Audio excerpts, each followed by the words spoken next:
Welcome to Dr. Charles Speaks, a podcast for now.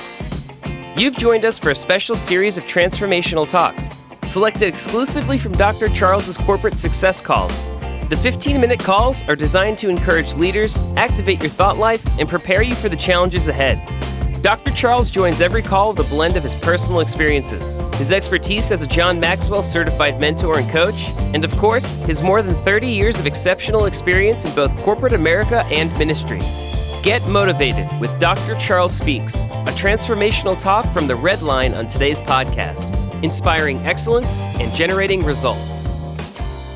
Happy Monday, everyone, and thanks again for joining the Red Line, the Corporate Success Call. I'm certainly excited this morning because I have an inspirational message for you, and I think you will enjoy. This call is certainly designed to start your week off on a positive note and to inspire you to continue, never give up, to challenge yourself in your personal leadership growth. And so today, on this great day, I want to talk to you on the subject matter of people do what people see. When you think about that, people do what people see. You know, there's two types of leadership. One is a correct leadership and one is a wrong leadership. Let me give you an insight of where I'm coming from on this morning. Correct leadership leads from the front, setting the example. Wrong leadership, do as I say, don't do as I do. And so there's a contrast between the two, and certainly as we continue to grow in our understanding and our knowledge and our own personal growth, we have an opportunity to have an impact, one that makes a significant difference in people's lives, beginning with our own lives first. And we're able to spread the good news. I've said this example, if one match can start a forest fire, just imagine with one person making a change in their heart and the way that they approach leadership as it relates to leading and managing and coaching a team. You know, General Colin Powell once said, you can issue all of the memos and give all of the motivational speeches that you want, but if the rest of the people in your organization don't see you putting forth your very best effort every single day, they won't either. And so that is so important. I know in my business, we're in a busy time of our year. We call it the Super Bowl because we sell a whole lot of product during this time. And it's an exciting time, but certainly it is a time that all hands need to be on deck, beginning with me, a leader on the team. And so we set out for our objective, and that is that we will exceed our sales from last year and that we would dominate in the store in terms of our displays and give our consumers and customers the very best service. And so at the end of the day, everyone is happy. You know, as a leader, the first person I need to lead is me. Let's say that again. The first person that I need to lead is me. The first person that I should try to change is me. My standards of excellence should be higher for myself than those that I set for others. And so it all comes down to starting with number one, me, myself, and I. When I make a change from the inside, it will manifest itself on the outside, and it will make a difference in the atmosphere. You know, when you come into an environment and you bring a positive approach to it, then usually positive things come with that. And so I just like to talk to you about 3 points here this particular time on this 15-minute call. I would like to share with you these 3 points. Number one, you may not be the best leader, but always strive to be the best leader you can be. And that's what I've learned as a young man, or matter of fact, as a young child. Whatever you have, my folks would tell me, make the best of it. Whatever you do the best job that you can possibly do.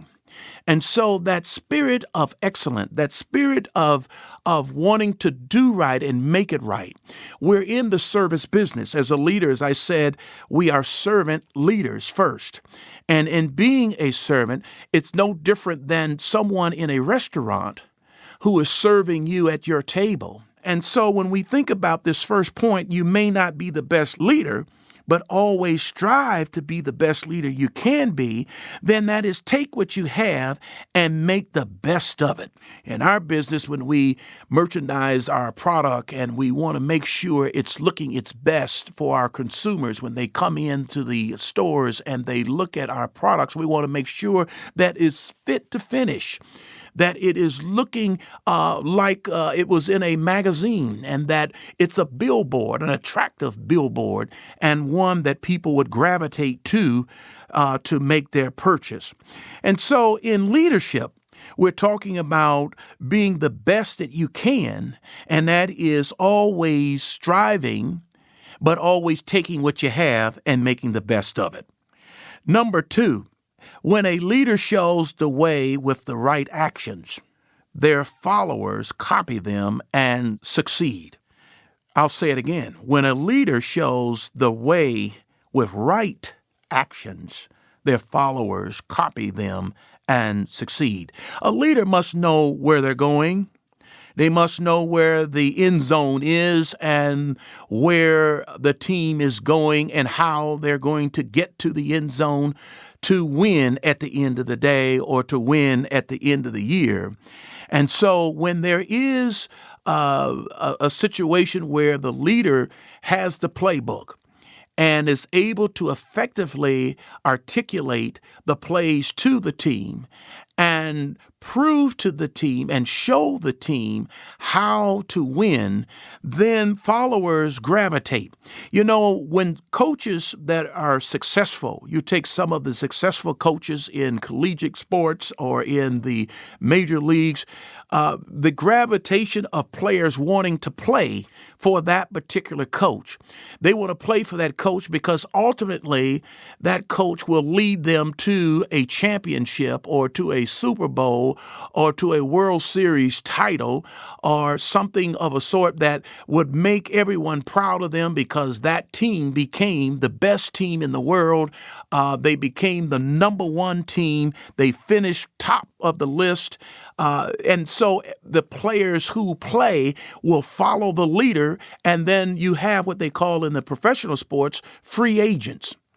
And free agents, they play out their contract on their current team. And then they look around the rest of the league and they see where teams are continuously competing, continuously winning, and they want to be a part of that. And so what is it that I'm saying? Followers will follow the leader when they have something to follow and when they have a vision and a plan to get to where they're going. And so you see team after team in the NFL, the New England Patriots, year after year, they seem to continue to be playoff bound. You see in the NBA, the San Antonio Spurs, they seem to be every year in the playoffs and winning all the time. And you see this in corporations, and you see this all around in successful businesses across the world, that when there is strong leadership and there is a vision, then people can get a hold of that vision and they can implement and be a part of that vision and get to the finish line all together in the winner's circle. Leaders can afford to be uncertain, but they cannot afford to be unclear. And that's what I want to say, is that people will not follow fuzzy leadership. And, you know, you get someone who is not clear on what the goal is and what the action steps are and how to work the tactics and build a strategy. The team can see that. They can see the disorganization. They can see the uncertainty. They can see that there is certainly no plan of attack, no plan to win. And when they see that, then people go rogue, which simply means they're going to do what they think is best, which means that it might be a good thing, but it may not always be the right thing. There's a difference. And so when a leader takes the mantle and begins to charge up the hill, he must be able to have his followers accompany him or her to reach the goal. You know, in our business and coaching and getting people on board and making sure everybody is running the plays correctly, we have a coaching model that's very simple. It just says tell, show, do, and review. And so as a coach and a leader, you must tell them what the expectations are, and you must show them how to go about getting to the place where we need to be. And you must be a doer. Get out there and get your hands on the business and show them and actually do it, and then have the conversation to review and share in the feedback that will give the people a chance to bring in their suggestions or some of the things that could be corrected or some of the things that are working that can be expanded. And so that is so important as you go forward. So what have we talked about? Number one, we said you may not be the best leader, but always strive to be the best leader you can be. Number two, when a leader shows the way with the right actions, their followers will copy them and succeed.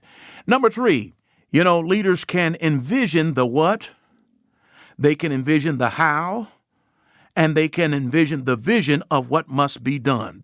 If you can't see it, you can't deliver. If you don't know how, you can't accomplish it. If you don't have a vision of what success looks like or what everyone is striving to reach, then you will not be successful. Effective leaders, what we do is that we come up with the mission which provides purpose. That's key. The mission which provides purpose. Number two, we come up with the vision which provides a picture. That third piece in terms of an effective leader they come up with the strategy which provides a plan. And so when you have a plan, and then what comes after the plan are the tactical action steps that you would take to achieve. So the big picture is the strategy, which provides the big plan as to what it is that you're going to do, and the tactics follow as to how we're going to execute and be at the finish line holding up the number one banner that we finish first. It's one thing to finish, but it's another thing to finish first. And so these 3 points that we talked about: one, you may not be the best leader, but you always strive to be the leader the best you can. Two, when a leader shows the way with the right actions, their followers copy them and succeed. And then three, leaders can envision the what, the how, and the vision of what must be done because the leader provides purpose, vision, strategy, and tactical action steps. So in concluding today on the call here, I want to leave you with this. Number one, to be a credible leader, you must remind yourself, I must always work first. I must always work the hardest, the longest on changing myself. Number two, if we work on improving ourselves first and make that our primary mission, then others are more likely to follow. And that is so important because in of ourselves, we cannot do anything. But with an army of people and creative minds and people who are on the plan and with the plan and implementing the plan, we can do a lot. I like to close with this. Norman Vincent Peale, he once said, "Nothing is more confusing than people who give good advice but set a bad example." I hope this morning has helped you. We talked about people do what people see. And the fact is that in order to be an effective leader, we must be able to lead from the front, setting the example and making a difference. I want to thank you for joining the call again today. And I look forward to sharing with you again on the next Monday Red Line Corporate Success Call. God bless you. Now let's get back to work. Thank you for listening to Dr. Charles Speaks. Visit drcharlesred.com for booking info for your ministry, business, or leadership team. Get info about the Red Line, a 15-minute corporate success call each Monday morning with Dr. Charles. Follow Dr. Charles on all social media at Dr. Charles Red. Subscribe to the podcast here for every episode of Dr. Charles Speaks. Thanks for joining us. Like Dr. Charles always says, no matter what, never, never, never give up. Until next time.